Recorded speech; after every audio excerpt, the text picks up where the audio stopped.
Hello বন্ধুরা, শুভ দুপুরের শুভেচ্ছা রইল সবার জন্য। সবাই কেমন আছো? আশা করি সবাই ভালো আছো। তো দেখো, আমি আজকে কি রান্না করেছি। অনেক কাচাকুচি করেছি, শরীরটা আমার ভালো না, সময়টাও ভালো যাচ্ছে না। তো দেখো, কাচাকুচি করে এসে যতটুকু পেরেছি ততটুকু করেছি। তো এই দেখো, নতুন ভেন্ডি আজকে প্রথম আমি নিয়ে এসেছি আর কি। ভেন্ডি সিদ্ধ দিয়েছি। এখানে দেখো টমেটো চাটনি করেছি, আর এটা কালকের উচ্ছে চচ্চড়ি। আর এই দেখো, আজকে মাছ করেছি, পটলও নতুন আজকে, মানে প্রথম আমার ঘরে আসলো পটল আর ভেন্ডি। এখন তো প্রচুর দাম জিনিসের, জানো। আর এগুলো এখন যেহেতু দামও বেশি, আবার খেতেও ভালো,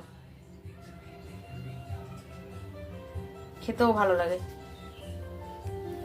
কিন্তু আবার পটলটা আবার বুড়ো হয়ে গেলে আবার স্বাদ লাগবে না। এখন কচি কচি যেমন দাম তেমন স্বাদ। তো দেখো, আজকে এই রান্না করেছি, ভেন্ডি সিদ্ধ। তো ঠিক আছে, ভিডিওটা আর বাড়াবো না, এখানেই শেষ করছি। সবাই ভালো থেকো, লাইক কমেন্ট করে একটু আমার পাশে থাকবে। সবাইকে টাটা করলাম।